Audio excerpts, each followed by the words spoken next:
சிறகடிக்க ஆசை சீரியல்ல நாளைக்கு என்ன நடக்குது? இப்ப ரோகிணியோட அம்மா, அதாவது கிறிஸோட பாட்டி, கிறிஸ் இதுக்கப்புறம் முத்து மீனா கிட்டயே இருக்கட்டும். அப்படி இருக்கணும்னா நம்ம இங்க இருக்கக்கூடாது அப்படின்ட்டு சொல்லிக்காம கொல்லிக்காம ஹாஸ்பிட்டல் ஃபீஸையும் கட்டிட்டு ஹாஸ்பிட்டல்ல இருந்து அவங்க மட்டும் சொல்லிக்காம போயிட்டாங்க. இப்ப நம்ம முத்துவும் மீனாவும் போய் பார்க்கும் பொழுது கிறிஸோட பாட்டி இல்லை. ஸோ அவங்க பாட்டி இப்ப அவங்க என்ன நினைச்சாங்களோ அதே மாதிரி கிறிஸை மறுபடியும் மீனாவும் முத்துவும் வீட்டுக்கே அழைச்சிக்கிட்டு வந்துட்டாங்க. ஆனால் நம்ம முத்து மீனாவும் அப்படியே விட்டுருவாங்களா? எப்படியாச்சும் கிறிஸோட பாட்டியை கண்டுபிடிக்கணும், அவங்க ஏன் அப்படி போனாங்கன்னு தெரியலையே அப்படின்னு கண்டிப்பாக கண்டுபிடிக்க தானே நினைப்பாங்க.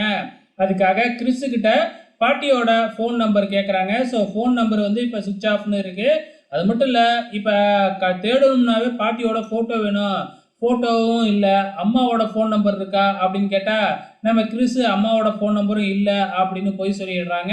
இதுக்கப்புறம் அவங்க என்ன முடிவு எடுக்கிறாங்க அப்படின்னா, நேராக போய் ஸ்கூலில் விசாரித்தா அவங்க அம்மாவோட நம்பர்லேருந்து எல்லா டீட்டெயிலும் கிடைச்சிரும் அப்படின்னு முடிவு பண்ணுறாங்க. ஏற்கனவே அண்ணாமலை அந்த ஸ்கூலில் ஒர்க் பண்ணுறதுனால இது ஈஸியாகவே கிடைக்கிறதுக்கு வாய்ப்புகள் இருக்குது. இப்போ ரோகிணி வசமாக மாட்டிக்குவாங்க. ஆனால் அதுக்குள்ளே ரோகிணி அங்கேயே இருக்கிறதுனால இவங்க பேசிக்கிட்டு இருக்கிறதெல்லாம் கேட்கறதுனால வந்து பார்த்தீங்கன்னா, அங்கே இவங்களுக்கு முன்னாடியே ஸ்கூலில் போயிட்டு ஏதாச்சும் குட்டி கலாட்டா பண்ணி வச்சிரும் இந்த ரோகிணி. வெயிட் பண்ணி பார்க்கலாம் என்னதான் நடக்குதுன்னு.